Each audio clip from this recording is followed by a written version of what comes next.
Welcome, everyone, to another episode of Twin Talk. I'm your host, Raza Jafri, and I'm very excited to have you all here again.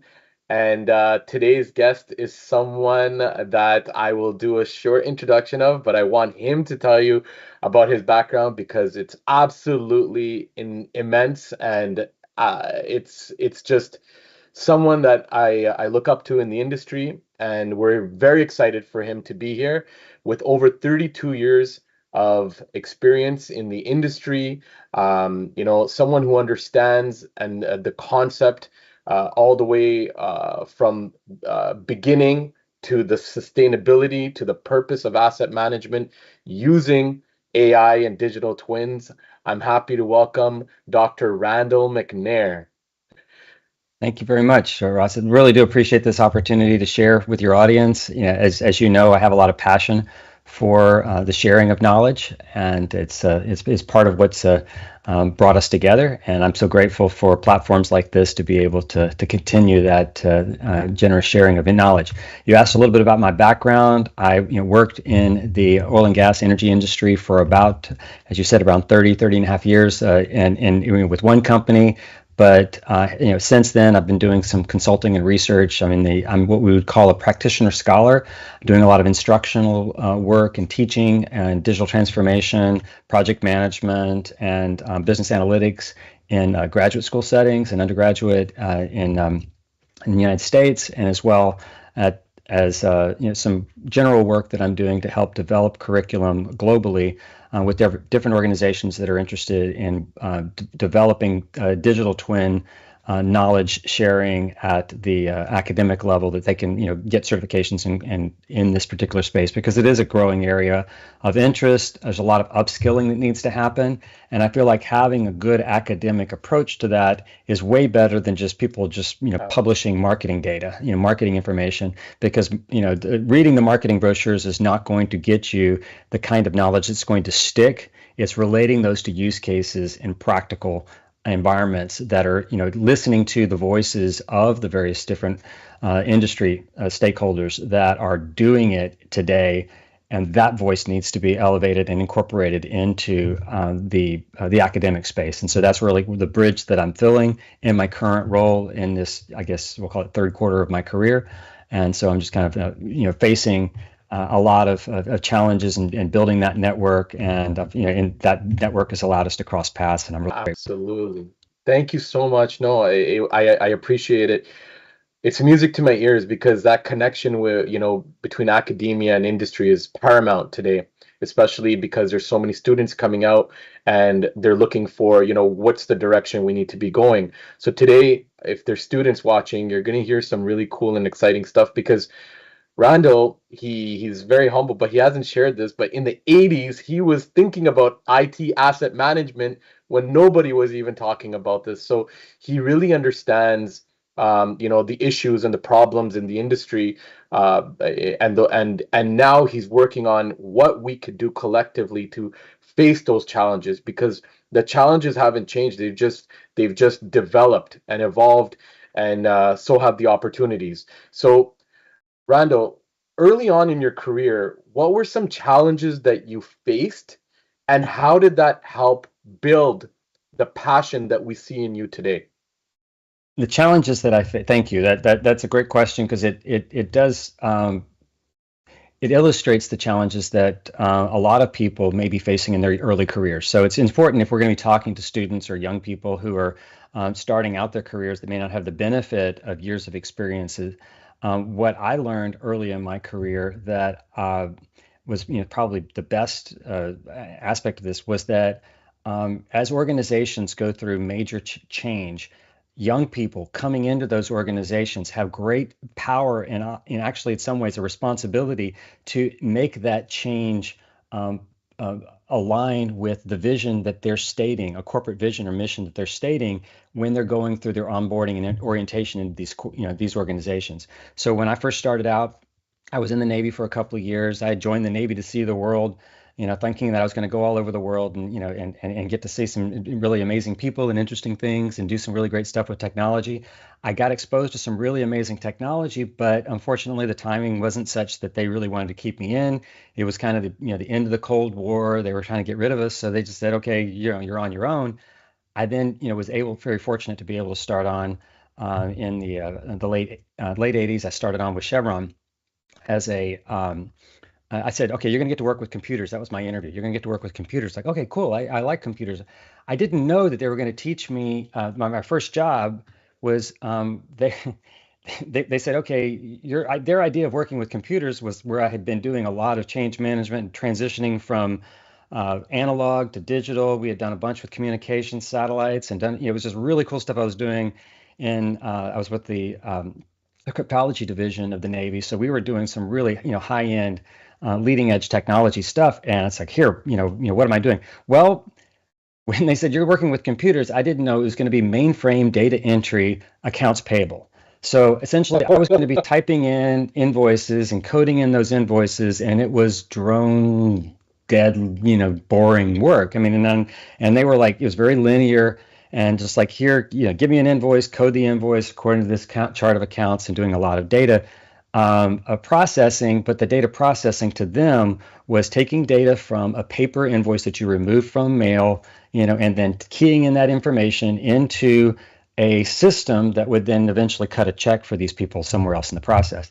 And I just, being a young person who had seen a lot of technology and, being asked to do a role that they were expecting me to just robotically just do exactly what they were doing, I saw a lot of inefficiency. They were basically asking me, okay, you've got to produce 50 invoices, pay 50 invoices a day. And I'm like, okay.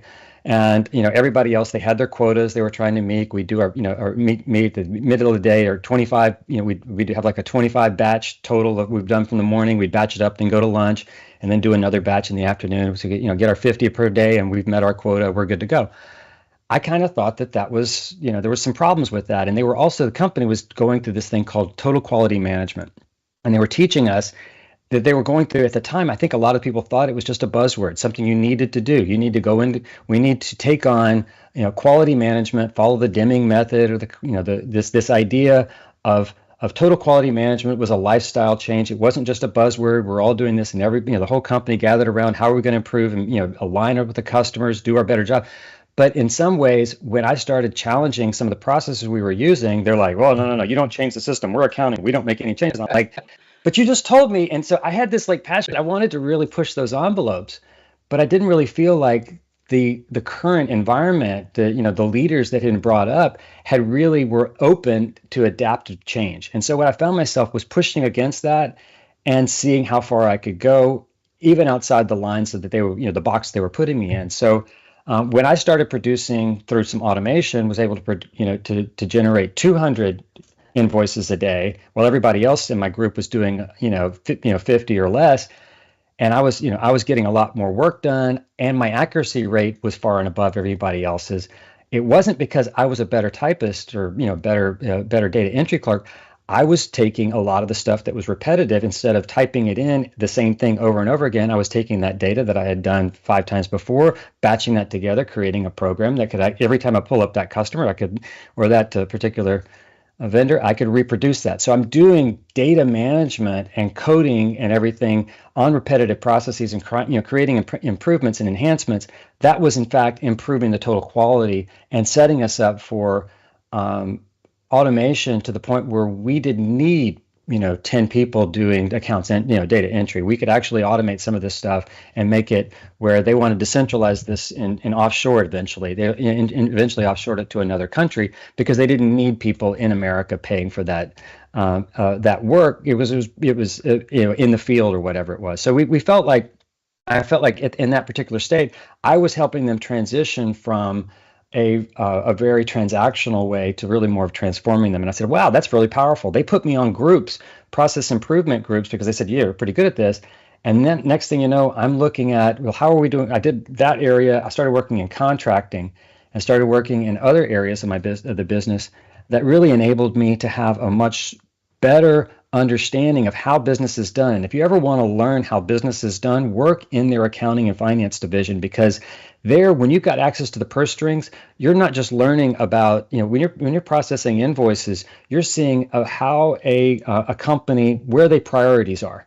Yeah. What kinds of things. If it was a marketing organization that I worked for, so in every invoice, actually I was paying for people's expense accounts, so I would see like where they were spending their money on their expense accounts for business trips. Where were they going? Was these luxury trips, or were these are they were they managing their costs appropriately? Were they following the rules? Was it being coded properly?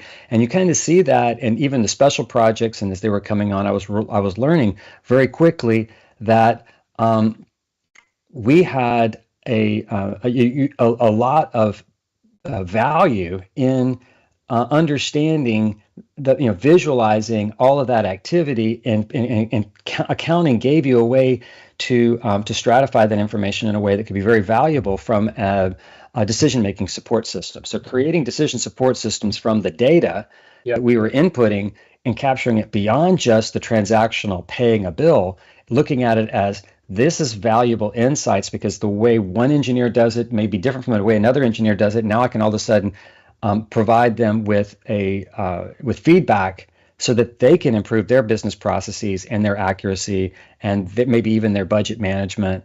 And all of that data that we were dealing with in the budgeting and contracting, all that, it started evolving into, we need to get this data closer to the decision maker. And right now we were sending it all off to a mainframe in California that was processing all this data.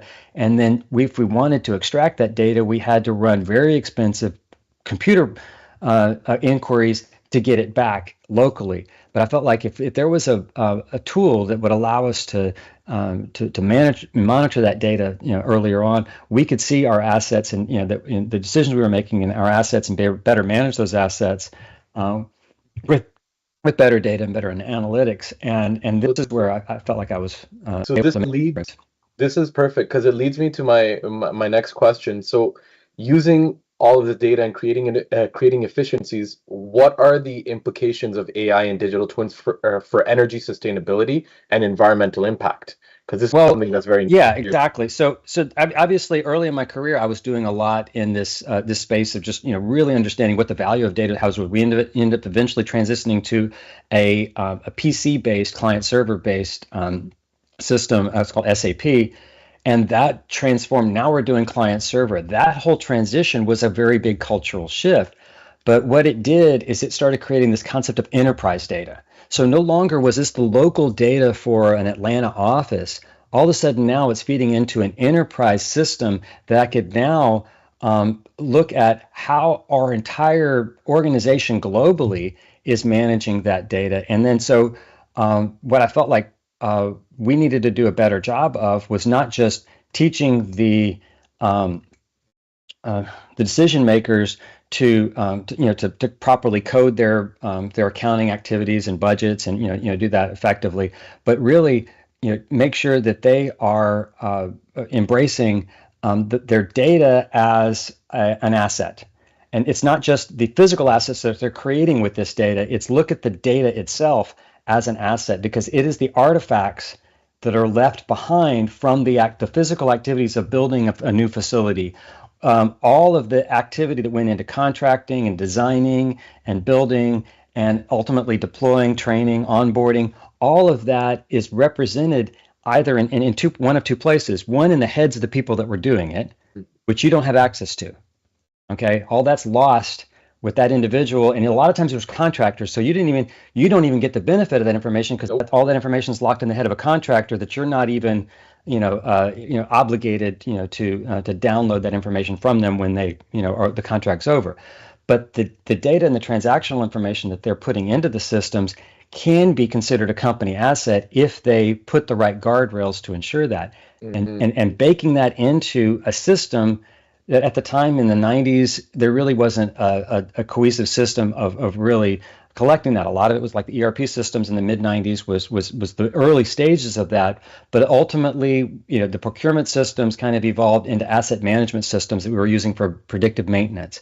And so we've got systems that are now doing automatic ordering of replacement parts, predictively based on the wearing out of systems. So there's data that says, okay, this is the cadence. The manufacturer may says we need to replace the filters every 6 months, but in fact, we're going through them faster than that. So we need to order them so that we're not stuck, meaning that the machine has to go offline that we needed to use because we don't have the right parts in the queue because we didn't pre-order them. You can program your systems to actually manage that from a asset management perspective based on your actual usage, not just what on the manufacturer may have specified. And that right there I saw as hugely valuable because we're no longer looking at it letting the manufacturers who may have no idea how we're contextualizing that equipment. When they designed it, they're looking at best case scenario for them, for their predictive thing, but they're not really looking at, they're not connected back to my system. Life cycle wise, after it's left them, all they have to do is make sure that we meet the warranty period or whatever, and that's the last end of their obligation. They're not looking at the ongoing application and modification that we're doing in the field. And all of that, though, is a part of the data aspects of that asset. So you've got the physical, you've got the data aspects of it, and then the digital twin, when it kind of evolves in AI, where it becomes valuable, is that AI can then model out based on the past experiences. It's like a time machine. It can take all the artifacts, what it's doing, like the historians that will collect all the data from the actual running and the sensor data from that actual running and operation of that asset. It can load those into a record that can then be queried and then modeled out into, okay, these were the circumstances and this thing operated and it failed, at this point, after a certain, this particular unit, but it's never linear in that cause and effect. It's generally multiple factors. And the algorithms that, are applied in AI can look at some of those interdependencies between predictive maintenance and modeling and preventative maintenance and other activities that you're doing and look at it holistically and say, sometimes it's just a small little factor that can have a huge difference in the total life cycle of the value of that asset. And we tend to look at it transactionally as, oh, I want to increase production. Okay, what does that mean? I'll open up the valve a little bit more, and I can increase production, but that increase in production might actually be a short-term benefit, but I'm actually accelerated my ultimate breakdown of that system and my production to zero. Because that asset may, the system might have told me, are you sure? When I open, I'm putting a button, I'm basically programming the button, open up the valve from 50% capacity to 75% capacity. And it says, are you sure? Let me tell you what the risks are associated with that. Yes. Because it's a time machine. It can look at your past experiences and say, every time, not just where you've done this in the past, like if you're sitting in Angola and you're about to open up that valve, it can tell you what happened in, Australia.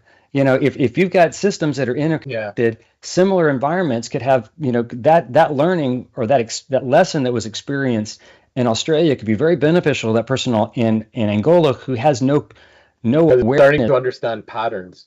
Oh, absolutely. Not just patterns, but opportunities to really embrace the value across an enterprise. And unfortunately, a lot of the way the organizations are built and structured is their optimization's local.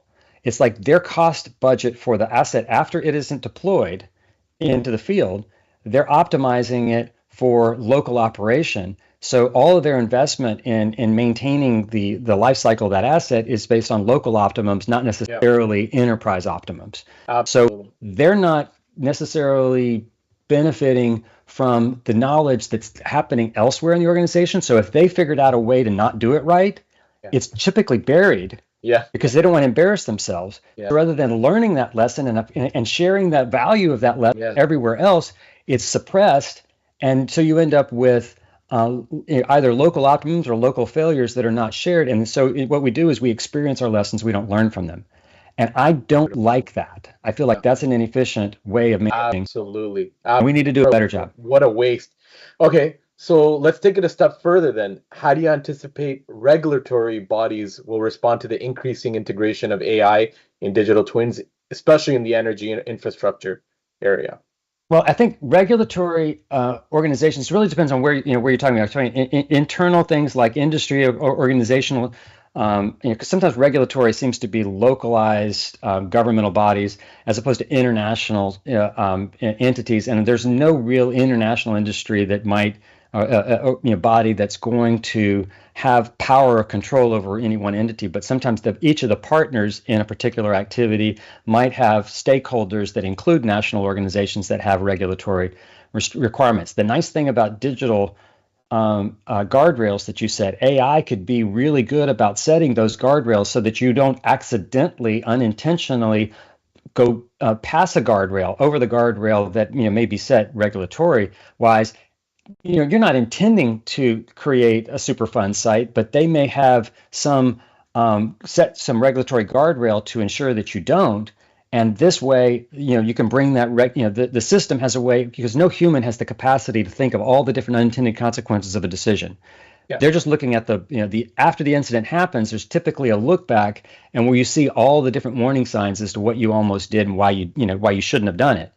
But what the digital world that's now available to us allows us to model out those potential futures and then bring that to the decision maker in the present based on the past experiences. In light of my present circumstances and my future goals and objectives, what's the wise thing to do when I make that decision? And the innovation with digital innovations that we have available through AI, not just generative AI, but some of the off the shelf predictive modeling AI that's out there with with algorithms. We can set those guardrails in place so that we can comply with sustainability, with with goals that align with the corporate objective of being more carbon neutral in the energy sector, or more sustainable in terms of making sure that we're hiring and recruiting and retaining the people that align with our business goals and objectives, as opposed to partnering with organizations that might, in fact, not be, have our stakeholders' best interest at heart. 100%. And I want to remind like everybody that's watching, like Dr. Randall is sharing this experience from like a lot of the lessons that he's learned. It's coming from a place of really being on the ground and seeing how inefficient things were. And it doesn't mean that we're in a much better place today, but there's so much opportunity now, like Mhm. he just explained with AI. I wanted to also touch upon this before before we had to log off, was advice to the next generation, Mhm. because it seems like there's so much happening, and it's like, do they, what should they grasp onto? And talk a little bit about this amazing community that you've created. All right. Yeah. So, what I've done when I've retired from working for a corporation, for a lot of years, I found most of my network and my peer group was inside of that organization. So when I retired, I went from having a global network of people I can lean into and talk to whenever I have a problem. I could just message them on Teams and just kind of reach out to them, and that was my superpower, is my connectivity. But wanting to reproduce that in the real world, I didn't have a tool to do that necessarily. But I played with LinkedIn once before, in the ancient past. Um, Never really found it really valuable for me because I didn't need a job. That's what I thought, it's a place you go to get a job. I didn't really need a job. I had a job. So what was the point? Helping other people get jobs. Well, that's good. I can help and recommend them. But to me, it was just it's something that I would never check. But once I started seeing and that LinkedIn had this thing called groups, I created a private group in LinkedIn where I could curate and find the posts that were interesting to me, from based on the research I was doing, narrow research that I was doing in the digital twin for complex facility space, and say, if there's a post that maybe somebody's announcing an upcoming webinar or a conference, and there's a speaker at that conference, I could invite the speaker of that conference to come into our environment and collaborate and join in the conversation with other people who might be speakers in conferences, or maybe the thought leaders in that space, and they all kind of work together. Now, my goal is not to make this community that is we're just going to holy huddle and not share anything. The idea is that we kind of work it out and work amongst ourselves in a cooperative, collaborative space. And then so that when we go have a public face, we want to take the knowledge of that we've shared and collaborated on, collectively internally, and then share it as a one voice, united voice that we can then elevate outside of the community. So it's somewhat curated. It's really first degree connections. So people who've connected with me, and I'm aware of what they're doing, their mission aligns with what we're doing. We're not trying to create a marketing platform for people to come in and just try to sell us something. It's really more, do you share a mission, a vision to do some something transformational in this space of digital that we're all learning about.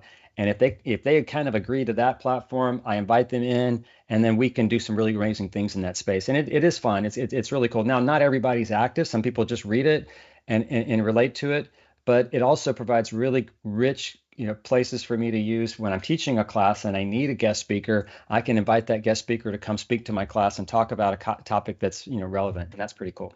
That's amazing. So essentially, what you've done is you've created like this highway of knowledge on LinkedIn that people like myself and the next generation can learn from.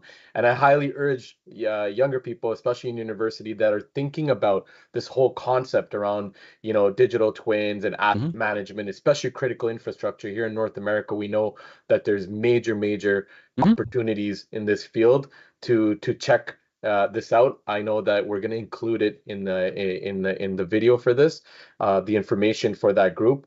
And what kind of advice, Randall, would you give to people like right now in university that are thinking about doing their master's or their PhD? Which direction should they be looking in, especially if they care about the infrastructure? Well, yeah.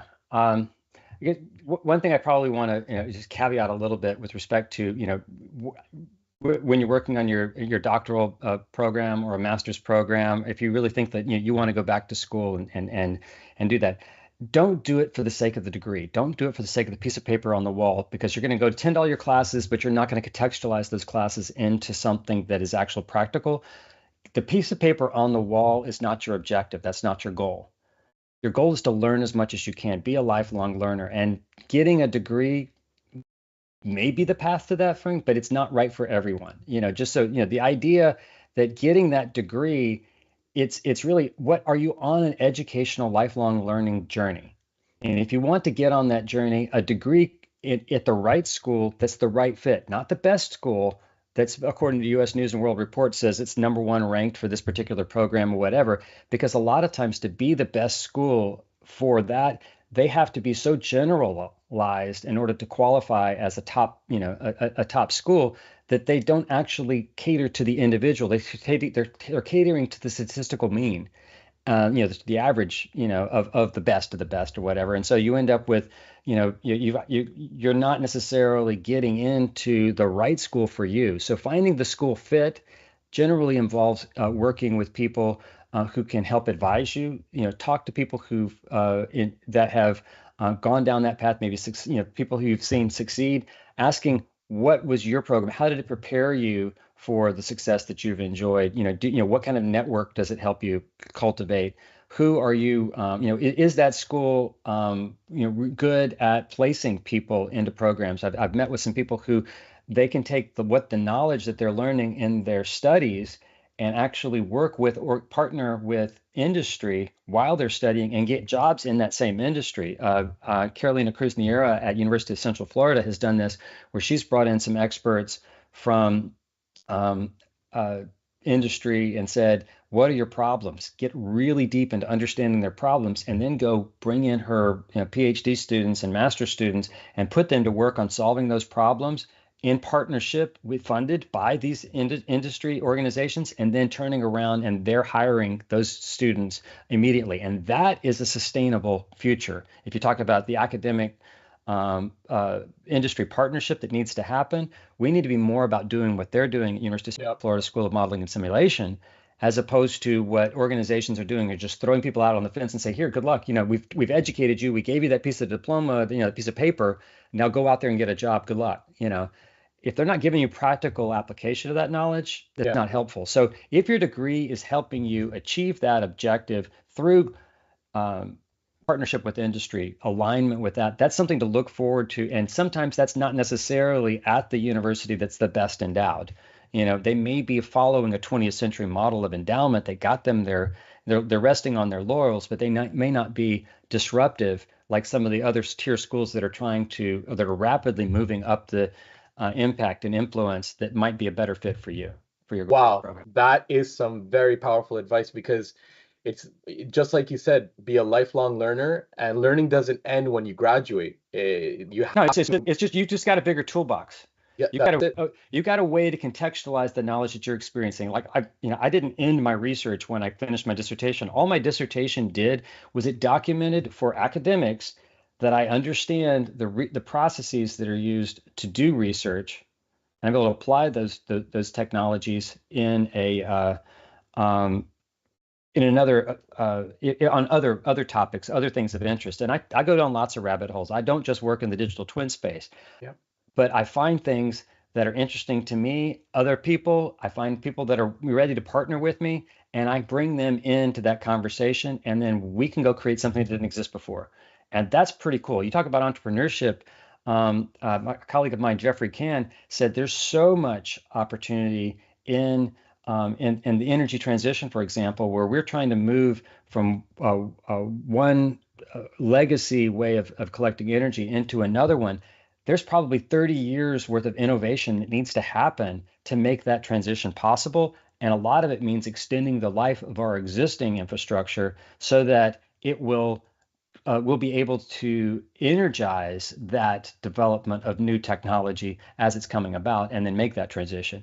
Because if we just, throw away all the fossil industry, for example, today, we don't have the renewable energy infrastructure, the ability to safely and economically fund the storage capacity of all that energy. So like we can have a new world's largest solar field deployed every day. If we were commissioning the world's largest solar field every day, we would not meet the energy demands unless we had also been working on building the world's largest storage facility every day, you know, and we were commissioning those every day. And that's a lot of infrastructure cost up front that's got to be funded from somewhere. And a lot of that was probably going to come from the energy transition, building that. It's not just governmental doing it. Industry has to be partners in that. And Wow. where digital twins help you make the right decision, so you're not just throwing Yeah. money at problems, you're actually financing and investing Yeah. in problems. This is what It's Carbon a Capital in the bridge. Cloud was all about. The book Carbon Capital in the Cloud was talking about getting the capital you need to make this transition Yeah. to do it smoothly. And I'm a big fan of Jeffrey Can's work, and I recommend his book strongly.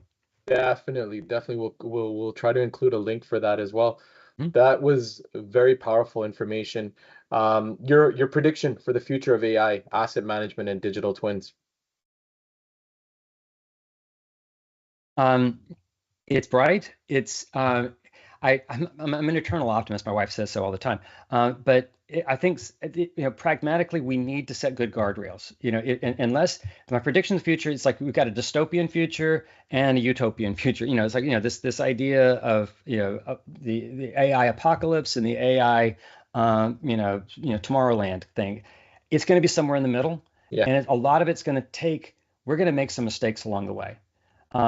But right now there's a new threat that's out there, this techocracy that's building up. Essentially, when you have all of the power being centralized in these trillion-dollar valued entities, these large corporations that are now controlling all of that, they're going to have a vote that's not democratic. It's going to be, feeding a bottom line that's not necessarily aligned with the goals of the individual organization. And those organizations need to be thinking about those as threats, not just as resources. Because generally, if you're getting something really cheaply, you're probably the product, not the customer. And they don't. A lot of times, people might give up their intellectual property to these large scale giga organizations, not really recognizing that in doing so they have ultimately guaranteed their ultimate eclipse by the entity that they were using to derive. And that's saying there's a little conspiracy theory there, but that is definitely it's the third tier of that equation. Yes, we can have a future Tomorrowland, but if we want that future to be driven by this technocracy, I don't know necessarily if they are all necessarily looking out for the best interest of a collective humanity. They're a lot of times just trying to further, sustain their stake in the current game. And I think there's a definitely a reckoning, a moral reckoning that has to happen, unilaterally, that we can basically say as humans, what's our role in the future of this planet? Yeah. We have a role to play, and we need to do a really good job of thinking about stewardship, and not just for environmental purposes. It's stewardship of money, resources, investment, and our time, and what's valuable. What's the value of a human life? What's the value of a life well lived, of an education? I mean, these are intangible things, but we need to find a way to quantify that in ways that are sustainable. And interestingly, the fact that a lot of the journaling and activities that we do is a lot of that's digital. So it's now getting incorporated into the AIs that are looking at our hopes and dreams and thoughts. Yeah. And interestingly, a lot of the AIs are starting to actually reflect that and say, they can actually predict a future in which they can coexist with humanity. They don't see themselves, some of the AIs that are predicting a future isn't necessarily, humans are the virus we need to get rid of. They look at humans as a partner in this Yeah, process that absolutely. we, I love that. I think it's a fun future to envision. There will be winners and losers, but the idea is that that's pretty much human history. So we just have a role to play, and helping navigate it as best we can. And partnership, I think, is a good way to do that. 100%. And I'm so glad that someone, with your experience shares that feeling that we may land somewhere in the middle, and that's great. And this is a time for us to really, test the boundaries, to use this technology and try to enhance human life. So with that, I'm so sorry to the viewers, but this amazing talk has come to a conclusion. I want to thank Dr. Randell McNair. Randall, you're amazing. Thank you for taking time to speak with us, for sharing this knowledge. It's very, very empowering and uplifting. So we really, really appreciate it. Thank you so much. Okay. Thank you. Thanks again, Russ. Really do appreciate your platform. Looking forward to working with you in the future, and more conversations. Thank you. Absolutely. Thank you, everyone. Okay, bye now.